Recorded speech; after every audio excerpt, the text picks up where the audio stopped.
우리의 귀에 익숙한 교회가 있다면 그것은 에베소 교회입니다. 이런 넌센스를 자주 내죠. 신혼부부가 많이 읽어야 할 성경책은 에베소서입니다. 왜 그러냐면 에베소서 그렇게 넌센스를 이야기하기도 하죠. 에베소서를 읽으면서 그 안에 들어있는 영적 보호 때문에 압도되어서 잠을 제대로 잘 수가 없었던 날들도 있었습니다. 그것은 우리가 가지고 있는 신앙관을 온전히 바꿔놓는 영적 혁명이 에베소서 이런 가운데 일어날 수 있기 때문이죠. 에베소서 교회는 어떻게 세워졌습니까? 사도행전 16장 이하에 보면 사도 바울이 2차 선교 여행에서 에베소 지역을 방문하다가 주의 환상을 통해서 한 사람이 이제 유럽의 관문이라고 할 수 있는 마게도냐로 오라고 하는 손짓을 따라서 유럽으로 건너가게 되어졌고, 유럽의 첫 관문인 빌립보 성에서 자루장사 루디아를 만남을 통하여서 복음이 먼저 유럽을 먼저 가게 되었습니다. 그런데 사도 바울은 3차 선교 여행 때 이 에베소 지역의 중요성 때문에 에베소로 와서 2년 반 동안 이 에베소 지역에 머물게 되었습니다. 먼저 유대인 회장에 들어가서 석 달 동안을 말씀을 강론합니다. 그리고 그것도 모자라서 따로 두란노 서원을 세워서 2년의 기간 동안에 날마다 강론하게 되었습니다. 그 결과로 그 지역에 마술을 행하는 자들이 그 마술책을 가지고 와서 불사르는 그런 역사가 일어나서 그 마술책의 값이 5만이라고 그렇게 사도행전은 기록하고 있습니다. 거기에다가 이제 그 지역에 아데미 여신을 섬기고 있었는데 그 지역을 장악하고 있었습니다. 그런데 아데미 은신상을 이제 만들어서 판매하는 것이 주요한 산업 중에 하나였는데 그 매출이 급락했기 때문에 그 지역에 폭동이 일어나서 더 이상 바울이 이곳에 있을 수가 없었습니다. 그리고 난 뒤에 바울이 떠나면서 자기의 영적 아들이라고 할 수 있는 사역자 디모데를 거기에 남깁니다. 그리고 이 디모데 이제 이 사역하고 있는 이곳에 사도 바울은 에베소서라고 하는 이 서신을 보내게 되었고, 그리고 디모데에게 2통의 서신을 더 남기게 되었습니다. 에베소는 디모데뿐만 아니라 아볼로와 또 브리스가와 이제 아굴라, 그리고 그 위에 사도 요한이 반모성가 섬에 유배되기 전까지 사도 바울이 이 에베소 교회에서 사역하게 된 교회가 전통이 있고 중요한 교회가 에베소 교회라고 말할 수 있습니다. 가장 전통적이고 가장 오래되었으며 가장 뿌리가 깊은 그런 모교회였다라고 그렇게 말씀드릴 수 있습니다. 예수님은 이 에베소 교회에 어떤 모습으로 나타나느냐 하면 오늘 우리가 읽은 대로 오른손에 7별을 붙잡고 계십니다. 7별은 이제 1장에서 요한계시록 1장에서 소개되는 대로 교회의 목회자, 사역자를 말하고 있습니다. 그리고 자세히 보시면 주님께서 이제 7금 촛대 사이에 다니신다라고 그렇게 말씀하고 있습니다. 여기 우리가 주목해야 되는데 주님은 이 금촛대를 교회라고 그렇게 말하고 있고 이 교회 사이에 다니시는 분으로 그렇게 말씀하시고 있습니다. 다시 말하면 우리의 교회 가운데 끊이시고 다니시고 계시는 분이다 그렇게 말씀하고 있습니다. 여러분, 우리가 예배의 대상인 주님을 얼마나 알고 있습니까? 우리는 어떤 주님으로 여러분들이 예배하고 그분을 바라보고 있습니까? 이것은 우리 신앙의 굉장히 중요한 요소이죠. 요한계시록 1장 13절 이하의 말씀을 보시면 거기에 발에 걸리는 옷을 입고 있습니다. 그리고 가슴에 금띠를 띠고 있습니다. 이것은 전쟁에서 승리하고 돌아온 왕과 또 대제사장의 모습을 말하고 있는 것입니다.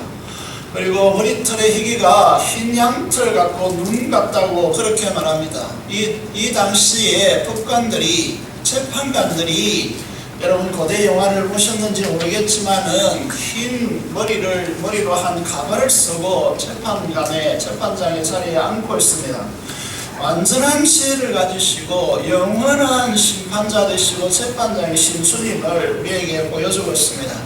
그의 눈은 불꽃 같다고 했습니다. 두아디라 교회에 불꽃 같은 눈으로 임하신 주님께서는 너희들의 마음과 생각을 내가 꿰뚫어 보고 있다 라고 이렇게 주님께서 말씀하고 있습니다.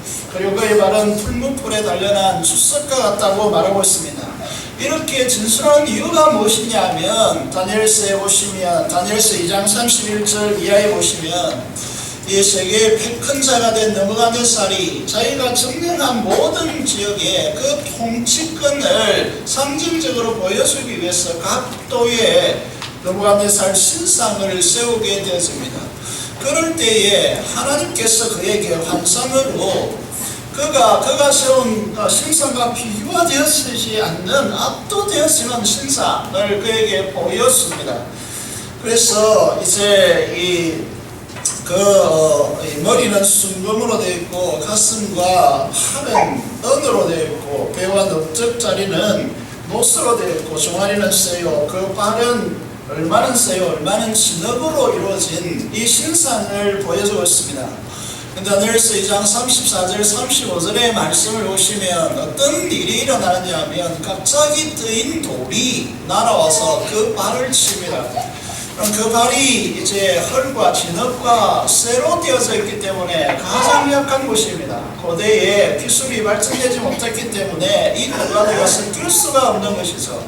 그래서 이 발을 칩니다. 그러니까 어떤 일이 일어납니까? 이제 은과 녹과 금이 다 부서져서 여름 타작마당에 기어같이 바람에 불러서 간 곳이 없게 되어졌고 우상을 지은 돌은 태산을 이루어서 온 세계에 가득하게 되었습니다. 이런 꿈을 이제 느부갓네살이 꾸게 되었습니다. 이것에 대하여서 이제 다니엘이 해석하고 있습니다. 이것은 바벨론에서 페르시아에서 헬라 제국으로 헬라 제국에서 로마로 넘어가는 역사적인 이 나라들의 이제 이로서고 흥왕성쇠를 보여주는 것입니다. 44절에 보면 여러 왕들의 시대에 하늘의 하나님이 한 나라를 세우실 것을 말씀하시고 이 나라는 영원히 망하지 아니하고 그 국권이 다른 백성으로 돌아가지 아니할 것이다 라고 하는 이 말씀을 하시고 이 나라는 아시겠습니다마는 예수 그리스도가 왕이 되셔서 통치하신 나라입니다.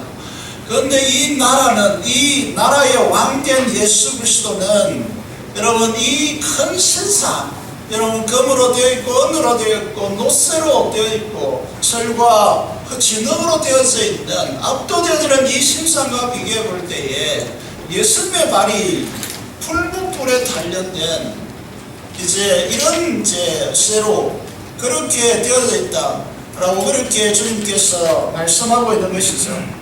여기에 주님은 어떤 약점이나 어떤 이제 공격받아서 무너질 수 없는 절대적인 왕이다 라는 사실을 우리에게 보여주고 있는 것입니다.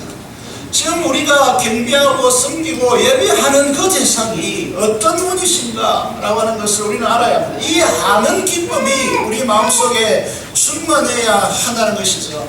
그 주님께서 자신의 피로 우리를 사셨고 우리를 하나님의 나라와 제사장으로 삼으셨다라고 그렇게 말씀하고 있습니다. 그리고 그분의 입에서 나오는 말씀이 좌우의 말씀 금이 나온다고 그렇게 말씀하고 있습니다. 이브리서 4장 12절의 말씀 보면 성령 안에서 우리가 하나님의 말씀을 받을 때 우리의 생각과 우리의 마음을 깨뚫는 좌우의 날선 어떤 금보다도 예리하여 우리의 혼과 영과 간절과 불순을 찔러 쪼개기까지 하며 우리의 마음과 생각을 감찰한다라고 하는 이 말씀 에베소서 6장 10절 이하의 말씀을 보면 성령의 금 곧 하나님의 말씀을 가지라 라고 말씀하고 있습니다. 예수 그리스도의 입에서 나오는 하나님의 말씀이 금과 같다 라고 그렇게 말씀하고 있고 또 하나는 많은 물소리 같다 그렇게 말씀하고 있습니다. 여러분 폭포수가 흘러 쏟아지는 그 속에 들어와 있는 듯한 그런 상황이라고 말씀하고 있습니다. 그분의 얼굴이 해와 같이 빛났다라고 그렇게 말씀하고 있습니다. 마태복음 18장 2절 이하의 말씀을 보시면 베드로와 야고보와 요한, 이 요한계시록의 기록자가 되는 이 사도 요한이 이미 예수님을 베마산상에서 그 평소의 모습과 달리 얼굴에 해같이 빛나고 옷의 빛이 이 세상에서 볼 수 없는 그런 옷의 빛으로, 흰빛으로 이렇게 변하게 되었습니다. 그때 이미 주님의 베마산상에서 주님을 목격했는데도 불구하고 요한계시록에 이제 예수님께서 보좌에 앉아 계시고 그 주님을 목격하고 난 뒤에 계시록 1장 17절의 말씀을 보면 사도 요한은 보좌에 앉으시고 죽으시고 부활하신 주님의 모습을 배울 때에 어떻게 되었다고 했느냐 하면 내가 볼 때에 그의 발 앞에 엎드려서 죽은 자같이 그렇게 말씀하고 있습니다. 지난해 가장 중요한 기초는 무엇이겠습니까? 여러분, 우리가 주님을 예배하고 주님을 아뢰하고 주님을 경배하는 이 자리가 어떤 모습이 되어야 하는가? 하나님을 향한 이 사도 요한, 이 사도 요한은 요한복음에서 주님께서 가장 사랑하시는 자라고 자기의 이름을 빼고 그렇게 자신을 향하여 일컬었습니다. 주님께 가장 가까이 있었던 이 사도 요한이 부활하고 승천하시고 보좌에 앉으시고 지금도 살아계신 주님을 배울 때에 그의 발 앞에서 죽은 자같이 되었다라고 그렇게 말씀하고 있습니다. 우리의 예배의 현장에서 우리가 점검해야 될 부분이 무엇이냐 하면 우리가 주님을 이제 경배하기 위해서 나온 이 자리에 주님 앞에 어떤 모습으로 서 있는가 라고 하는 이것이 우리에게 중요한 문제다 라고 하는 사실을 기억해야 합니다. 요한계시록에 많은 부분이 있지만은 요한계시록의 하이라이트, 요한계시록의 가장 중요한 부분은 전에도 이제 찬양대, 성가대, 헌신예배 때 한번 말씀드린 적이 있지만은 요한계시록 4장 5장입니다. 요한계시록 4장 5장을 보면 이제 교회들에게 하나님 나라에 하나님의 그 보좌를 열어서 보여주고 있습니다. 보좌에 앉으십니다. 모습이 해보다 더 찬란한 모습으로 이제 나타나고 있습니다. 여러분, 사도 요한은 이것을 진술할 수가 없어서 이렇게 말합니다. 배고프고 헛모습과 무지개가 있어서 보좌를 둘렀고 그 모양이 노포스 같더라고 그렇게 진술하고 있습니다. 그 보좌를 중심에 놓고 그 오른쪽에 어린 양의 보좌가 있고 그리고 그 보좌를 둘러서서 24왕들의 보좌가 빙 둘러서 있습니다. 여러분, 이것은 이제 이 우주에 이 땅에 존재하는 이 왕들의 왕이 바로 주님이심을 우리에게 보여주고 있습니다. 그리고 그 곁에 여러분 내 얼굴을 짐승의 얼굴을 한 천사들이 그를 보좌하고 있고 그 이제 천사들은 앞뒤로 눈이 가득하더라고 말하고 있습니다. 여러분, 하나님 앞에 어느 누구도 자기를 숨긴 채 하나님 앞에 나아갈 수가 없습니다. 그 상징적으로 보여주는 것이 그를 보좌하고 있는 그룹들 천사들의 얼굴에 앞뒤로 눈이 가득하더라고 그렇게 말하고 있는 것입니다. 우리의 뒤에서 누군가가 무슨 짓을 하고 무슨 이제 말을 하는지 우리는 볼 수가 없지만은 천사들은 모든 것을 다 볼 수 있는, 그런데 주님은 불꽃 같은 눈으로 우리를 꿰뚫고 계시는 분이시다 라고 하는 사실을 우리에게 보여주고 있습니다. 여러분, 그 앞에 유리 바다가 펼쳐져 있고 아무도 하나님의 허락 없이는 접근할 수 없는 그런 권위를 가지고 계신 보좌에 앉으신 주님이심을, 하나님이심을 우리에게 보여주고 있습니다. 그리고 수천만의 성도들이, 하나님의 백성들이 하나님 앞에 엎드려서 경배와 찬양을 드리고 권능과 영광과 존귀와 찬양을 드리고자 그 앞에 엎드려서 거룩하신 하나님을 찬양하고 있는 이 모습이 우리의 예배의 현장으로 고스란히 우리의 예배 현장에 녹아 있어야 한다는 것이죠. 사도 요한은 지금 어디에 있느냐 하면 유배된 너무나 척박한 밤모습에 유배됐습니다. 지도를 보면 성경의 지도를 가지고 있는 분은 보시면 이 소아시아 바로 옆편에 가까운 곳에 밤모섬이라고 하는 여러분 제수들을 유배하는 곳이 있습니다. 한량한 돌 투성이로 이루어진 이 밤모섬에서 이 일이 언제 일어납니까? 이 주일날에 우리가 모이는 이 주의 날에 주일에 이 현장이 펼쳐진 것입니다. 성령 하나님으로부터 성령 하나님의 역사로 펼쳐진 이 천상에 이 보좌에 이제 이루어지는 이 하나님의 경배의 이 현장이 여러분 사도 요한이 지금 밤모섬이라고 하는 이 황량한 이 이제 벌판에 버려져 있는 이런 상황 가운데 그것을 압도하는 그 어떤 환경도 그를 지배할 수 없는 그 하늘의 영광을 목도하게 되어지고 그 영광이 자기 가슴 속에 쓰러져서 하나님 앞에 경배자로 서 있는 것입니다. 여러분 우리의 모든 성도들이 찬양대나 또 찬양단이나 모든 성도들이 이 천상의 예배가 우리 가슴 속에 녹아있어서 우리의 예배가 그것을 실현하는 우리의 예배가 되어야 한다는 사실을 기억해야 합니다. 이것이 우리 속에 이제 우리 교회의 예배 현장에 녹아있을 때에 이 세상에 아무리 밤모섬과 같은 외롭고 황당하고 쓸쓸하고 결핍된 곳이라 할지라도 그것을 넘어서는 하나님의 축복이 우리에게 전달되는 것입니다. 이런 예배자로 쓰기로 우리가 결단하고 이 땅에서 이런 예배자로 헌신하기로 우리가 결단하는 것, 이것이 예배자의 마땅한 태도이지 않겠습니까?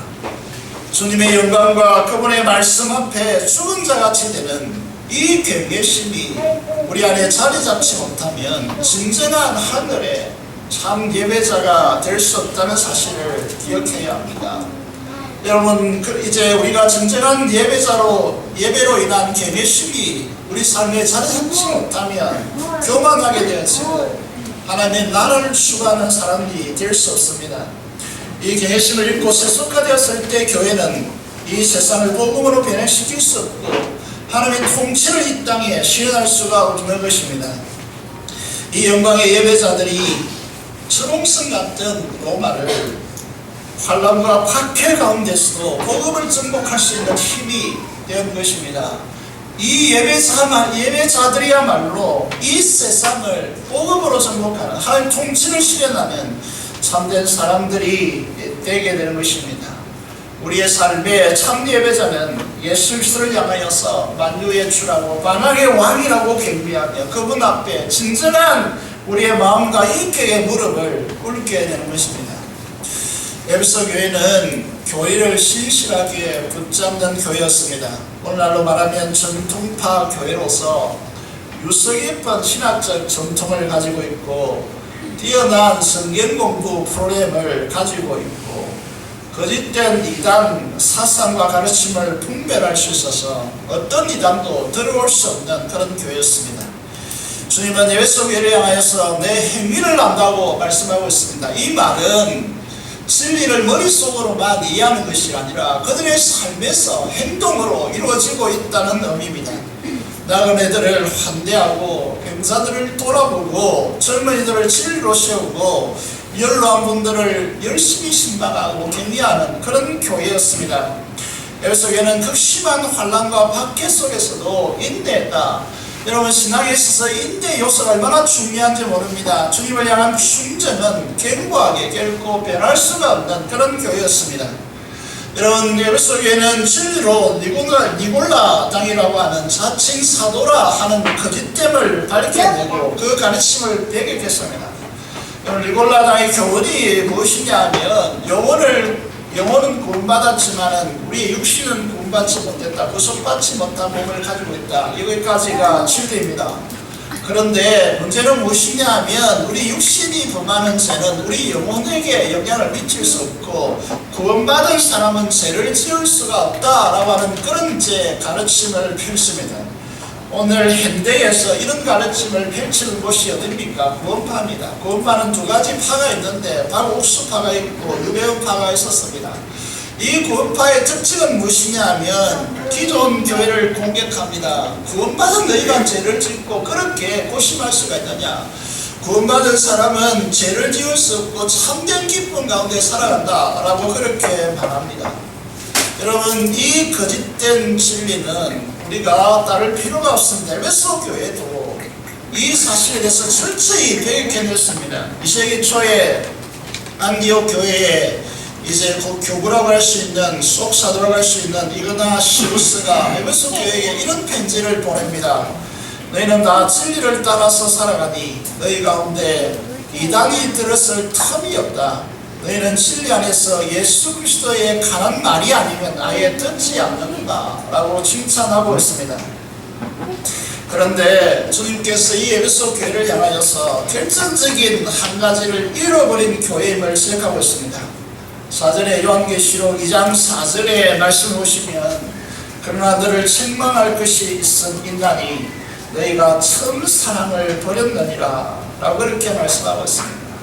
정통적이고 여러분 그 소아시아 교회 모교회라고 그렇게 말하고 여러분 어느 교회보다도 훨씬 더 주님을 섬기고 인대로서 주님께서 너희들의 행위를 안다라고 그렇게 칭찬한 이 교회, 이 모든 것을 다 덮어고도 남음이 있을 정도로 치명적인 문제가 있었습니다.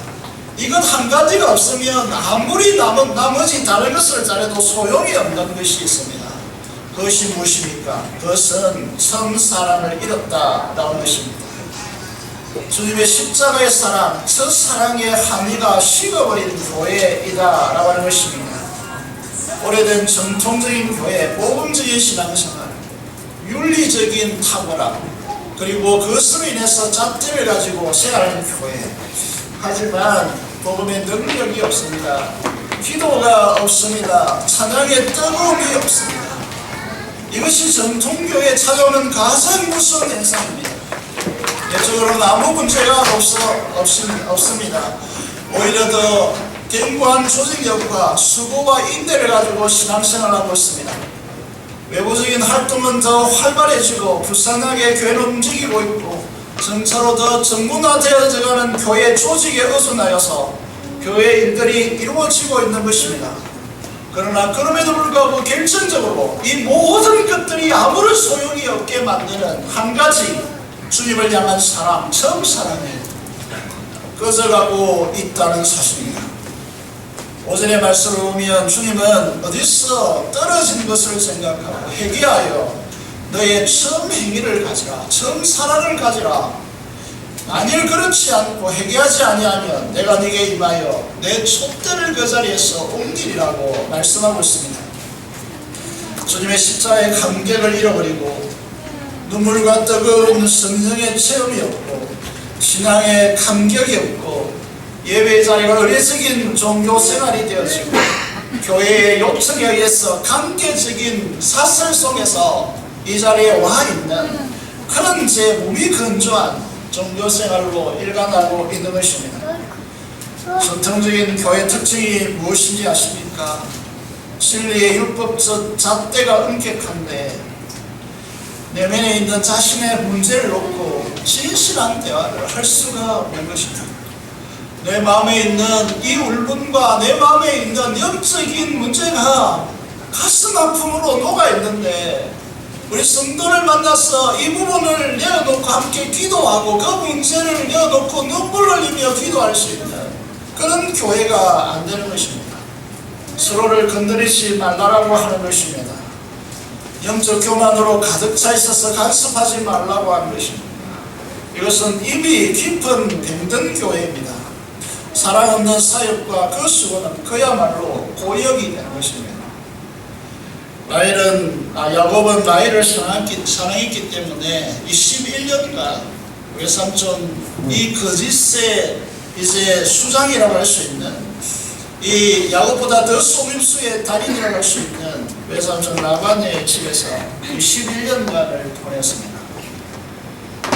이 누구 때문입니까? 이렇게 성경은 진술하고 있습니다. 라헬을 사랑했기 때문에 7년을 수일같이 여겼다고 했습니다. 사랑하는 여러분, 여러분은 교회 생활에 교회 여러가지 사역들에 기쁘고 행복하고 여러분 긴 시간이 1년이 하루같이 수일같이 그렇게 여기면서 지나고 있습니까? 전통 시간과 진리의 좁은 길도 사랑이 지닌 온기와 아름다움이 없다면 너무나 차갑고 죽은 것에 불과합니다. 고린도전서 13장 2절의 말씀을 보면 잘 알고 있는 말씀입니다. 내가 예언하는 너희에서 모든 비밀과 모든 지식을 알고 또 산을 옮길 만한 모든 믿음이 있을지라도 사랑이 없으면 내가 아무것도 아니요 라고 그렇게 말하고 있습니다. 교회가 왜 중요합니까? 교회가 왜 사랑이 없다면 모든 것이 없는 것이 됩니까? 왜 그렇습니까? 이 사실 알아야 됩니다. 교회가 존재하는 이유가 무엇입니까? 여러분, 세상은 경쟁으로 빼앗아서 축적하는 결핍된 사막과 같은 것이 세상입니다. 그래서 경쟁과 질투와 미움과 착취가 횡행하는 곳이 교회입니다. 세상입니다. 그런데 교회는 이 결핍을 채우는 세상 한가운데 존재하는 사랑의 오아시스가 되어야 하기 때문에 교회가 만약에 자신을 내어주고 자신의 생명을 내어주는 주님의 십자가의 이 첫사랑을 잃어버렸다면 교회는 정말 아무것도 아닌 것이 되는 것입니다. 교회가 존재할 이유가 없는 것입니다. 그래서 주님은 촛대, 교회의 존재 자체를 없애겠다, 촛대를 옮기겠다라고 그렇게 말하고 있는 것입니다. 여러분, 우리 교회가 목장교회와 더불어서 여러분 우리가 함께 이 예배의 자리에 있을 때는 여러분의 인격이 드러나지 않습니다. 여러분의 마음속에 주님의 십자가에 그 주는 사랑, 자기 생명을 내는 사랑이 있는지 없는지 잘 드러나지 않겠지만은 목장교회에서는 다릅니다. 여러분, 개인이 만나져야 하는 그런 공간에서 우리 성도들의 세상에서의 그 깊은 목마름을 채울 수 있는 생명의 성령의 생수의 강이 흐르는 사랑의 오아시스가 터져 나오는 그런 공간이 되고 그런 인격이 되어야 교회가 존재할 이유가 되는 것입니다. 사랑하는 성도 여러분, 오늘 교회는 이런 측면에서 사랑이 메말라가고 있습니다. 말뿐이지 자신을 희생하려고 하지 않습니다. 여러분, 이런 공간에서 교회의 존재 이유가 상실되는 것입니다. 여러분 아십니까? 지금 우리 부산노회가 이제 개척교회를 한다고 건물을 빌렸는데 1억을 투자하겠다. 여러분, 한 달에 사례비로 150만원 정도를 헌신 투자해 주겠다. 그렇게 해도 개척할 사람 별로 없습니다. 요즘 200개 개척하면 한 교회밖에 성공하지 못한다. 이게 한국교회 통계입니다. 왜 그렇습니까? 교회에 와서 이 세상에 결핍되고 착취받고 빼앗긴 자들이 이 교회로 와서 그 사랑의 오아시스에서 하늘의 영원한 생명과 그 풍성함으로 이 목을 적시고 그 이제 답답한 마음이 충족함을 얻고 이렇게 되는데, 교회에 들어와 보니까 사람들이 더욱더 세상의 사람과 별로 다를 것이 없고 더욱더 자기 욕심을 얼룩지고 자기밖에 모르는 그런 이제 사람들로 채워져 있다면 사람들이 이곳에 들어와서 무엇을 얻으려고 하겠습니까? 무엇을 충족받을 수 있겠습니까? 사랑하는 여러분, 우리는 이런 게 주님의 첫사랑, 십자가의 주님의 사랑이, 그 사랑이 감격되어서 우리의 모든 삶이 그 사랑으로 질서되어진 그 삶을 우리가 펼쳐나가야 합니다. 에베소서 3장 18절 19절에 사도 바울의 간절한 기도가 있었습니다. 너희 모든 성도와 함께 지식에 넘치는 그리스도의 사랑을 알아.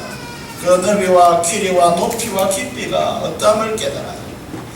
하나님의 모든 충만하신 것으로 너에게 충만하게 하시기를 바랍니다. 하늘의 충만함이 흘러넘치는 수로가 되는 것이 무엇이냐 하면 지식에 넘치는 그리스도의 사랑이라는 사실을 기억해야 합니다. 지식에 넘치는 그리스도의 십자가의 사랑이 불들어지고 그에 감격하고 내 인생이 그것으로 인해서 영적 질서가 변형되어지고 섬기고 종으로서 나눔의 삶이 되어져야 하늘의 풍성한 것으로 채워지는, 충만한 것으로 채워지는 참된 교회로서 빚어진다는 사실을 우리가 아셔야 된다는 것이죠. 주님의 십자가의 사랑으로 서로 사랑하는, 종된 마음으로 서로를 섬기고 살아가는 이런 사랑이 참 교회의 표지이라는 사실을 기억해야 합니다. 요한 사도는 이 에베소 교회에 이렇게 편지합니다. 요한일서 4장 7절 8절에 사랑하는 자들아, 우리가 서로 사랑하자. 카타콤에 이제 순교 가운데 죽어가고 있고 피하여서 한람과 바퀴를 피하여서 동굴에 숨어 지내는 자들에게 사도 요한이 와서 한 말은 한마디입니다. 형제들아, 우리가 서로 사랑하자. 사랑은 하나님께 속한 것이지, 사랑하는 자마다 하나님으로부터 나서 하나님을 알고 사랑하지 아니하는 자는 하나님을 알지 못하나니 이런 하나님은 사랑이십니다. 그렇게 말씀하고 있습니다. 사랑하는 여러분 속에 이 십자가의 사랑이 없다면 대단히 죄송한 표현이겠습니다만 여러분 하나님을 알지 못하는 사람입니다. 이곳에 비록 존재하고 있지만 여러분 하나님을 알지 못하는 남매에 휩싸여 있습니다. 사랑할 때 하나님을 알 수 있습니다. 하나님을 사랑한다는 것은 사랑하는 자는 그분의 말씀을 지키게 되었습니다. 하나님을 사랑하는 자가 하나님의 말씀을 지키지 않는다, 이는 말이 안 되는 것입니다. 우리가 지켜야 할 하나님의 말씀이 무엇이냐 하면 형제를 사랑하는 것입니다. 요한일서 3장 15절 16절의 말씀을 보면 형제를 미워하는 자마다 살인하는 자. 여러분, 주님의 의도는 분명합니다. 형제를 나가라 하는 자도 지옥불에서 벗어나지 못하리라고 했습니다. 형제를 미워하는 것은 있을 수가 없습니다. 형제를 미워하는 것은 살인이다 라고 그렇게 말합니다. 살인하는 자마다 영생이 그 속에 있지 아니한 것을 너희는 아는 바라 라고 말씀하고 있습니다. 주님이 우리를 위하여 목숨을 버리셨으니 우리가 이로써 사랑을 알고 우리 교회사에게 모든 것이 여기에서 출발합니다. 다른 것에서 출발하면 안 됩니다. 내가 직분 때문에, 내가 인간적 여러 가지 관계 때문에, 내 자녀 때문에 이런 요인들이 우리의 이 사역과 우리 신앙을 움직여가서는 안 됩니다. 주님께서 우리를 사랑하셔서 십자가로 자신을 죽으셨기 때문에 이로써 우리가 사랑을 알고 그 다음이 이러답니다. 우리도 형제를 위하여 목숨 버리는 것이 마땅하니라 라고 말씀하십니다. 18절에 보면 자녀들아, 우리가 말과 해로만 사랑하지 말고 평안과 진실함으로 하자 라고 그렇게 제안하고 있습니다. 이 사랑이 없다면 교회 사역은 생명을 있습니다. 이 사랑으로 영생하도록 솟아나는 하늘의 성령의 생수의 강을 만들어야 합니다. 이것은 왜 중요하냐? 계속해서 말씀드리지만 회개하지 않으면 우리가 어느 사이엔가 다른 것이 작동하고 있고 주님의 십자가의 사랑으로 이 열정과 뜨거움과 기도의 눈물이 사라진 우리의 모습이 있다면 우리 교회는 얼마가지 못할 것입니다. 우리 교회는 얼마가지 않아서 이곳에 교회는 옛날에 있었다라고 그렇게 말해줄 것입니다. 에베소 교회와 더불어서 아시아, 이 소아시아에 있는 7교회 제대로 회개하지 않고 제대로 하나님 앞에 가슴 저미는 눈물이 없었기 때문에 여러분 성지순례를 가신 분들은 알겠지만은 여러분 소아시아 특히 지역에 가면 이 교회 중에 남아있는 교회가 없습니다. 흔적만 있을 뿐입니다. 우리 교회가 그렇지 않을 거라고 아무도 이제 확신할 수가 없는 것입니다. 천만대에 이르도록 우리의 자손 대대에 주님이 오실 때까지 이 하나님의 교회가 하나님의 역사를 이루기 위해서 오늘 우리가 가슴 저리도록 가슴 깊이 새겨야 할 말씀이 무엇이냐면 주님의 십자가의 전사랑의 감격이 여러분 속에 살아있어서 그것으로 찬양하고 그것으로 교사하고 그것으로 여러분 직분을 행하고 있고 그것으로 종된 마음으로 섬기고 있고 주님의 말씀대로 서로 형제를 사랑함으로 여러분 서로를 바라보고 서로를 돌보는 그런 사역이 여러분 안에 존재하고 있습니까? 사랑의 반대말은 미움이 아닙니다. 사랑의 반대말은 무관심입니다. 냉랭한 무관심이야말로 미움보다 더 악한 것입니다. 다시 말해서 주님께 철저히 불순종한 것입니다. 주님의 십자가에 처음 사랑이 없는 교회는 해치 않으면 촛대를 옮기겠다라고 하는 이 말은 차라리 없는 것이 낫다라고 하는 말입니다. 주님께서 우리에게 우리 자신을 돌아보라고 말씀하시고 두 가지 부분을 우리에게 점검하시기를 바랍니다. 그 첫 번째가 하늘의 이 보좌를 주목하고 보면 여러분 예배 자리에 나올 때 주님의 보혈을 지나 하나님의 임재의 영광 앞에 압도되어지는 우리의 보좌가 항상 여러분 앞에 그려져 있고 그 주님 그 하나님 삼위일체 하나님 그 보좌를 주목하고 있는가? 여러분 하나님의 보좌와 어린 양의 보좌가 있고 거기에 그룹들이 불꽃이 이 앞뒤로 가득한 눈을 가지고 있고 주님은 불꽃 같은 눈으로 이렇게 뚫어보고 있고 그리고 24왕들이 둘러쳐져 있고 거기에 유리바다가 펼쳐져 있고 거기에 수천만의 천사들이 거룩하다 찬양하고 있고 그리고 수백만의 구원받아서 하나님 나라에 들어간 하나님의 백성들이 거기에서 경배하고 있는 이것이 오늘 이 자리에 실현되고 있는가? 여러분 가슴마다 이 하늘의 이 보좌에서 떨어지는 예배가 여러분 가슴 속에 들이워져서 여러분 하나님 앞에 엎드려 죽은 자같이 된 마음으로 하나님 앞에 예배자로 서 있는가? 이것이 예배가 회복되어야 될 우리의 모습임을 기억해야 합니다. 두 번째로 교회는 사랑의 오아시스가 되어야 됩니다. 여러분 주님의 십자가의 사랑이 여러분 가슴 속에 녹아있어서 그것으로 이제 지체들을 사랑하고 이 세상에 그리스도의 복음을 전하기를 기뻐하는가 라고 하는 사실을 기억해야 합니다. 회개하지 않으면 안 된다고 했습니다. 지금 우리 자신들이 이 처음 사랑에서 떨어져 있던 어느 사이인가 어묵만 남고 어느 사이인가 기쁨이 상실되어지고 어느 사이인가 기도가 무기력해지고 어느 사이인가 찬양의 기쁨이 없고 이런 상황으로 계속해서 떨어지고 있는 성도들이 있다면 지금 이 기회에 놓치지 않고 오늘 말씀을 따라서 회개해야 합니다. 우리 모두 다가 회개해야 합니다. 그래서 우리 공동체 속에서 각 목장교회들 속에서 사랑의 오아시스가 형성되어야 합니다. 이기는 자에게 이렇게 회복된 자들에게 낙원에 있는 생명나무의 가시를 먹게 하겠다고 말씀하고 있습니다. 생명나무는 예수 그리스도를 상징하고 있습니다. 예수 그리스도의 교제 속에서 예수 그리스도께서 주시는 그 생명과 그 부유한 풍성한 삶을 누리게 하겠다라고 주님께서 약속하고 있습니다. 사랑하는 적은 교회 성도 여러분, 이 자리에 오신 여러분, 주님의 첫사랑, 지식에 넘치는 십자가의 사랑, 그 사랑으로 복음의 능력을 회복하고 구원의 첫사랑의 기쁨과 감격을 되찾기를 원합니다. 적은 묵상교회는 정통을 가진 교회입니다. 여러분 진리를 사수하는 교회입니다. 지난 20년 동안 우리 성도들이 우리 교회에 드리워진 어려움을 역전시키기 위해서 눈물과 수고를 하나님 앞에 드렸습니다. 신사참배를 거부하고 이 시대의 만몬주의를 배격하고 진리의 길을 걷기 위해서 부단한 노력을 해왔습니다. 우리에게 그렇지만 어느 사이인가 십자가의 첫사랑의 감격을 잃어버리고 너무나 주님의 몸된 사역들이 고역 중의 하나로 힘듦 중의 하나로 자리 잡고 있는 것입니다.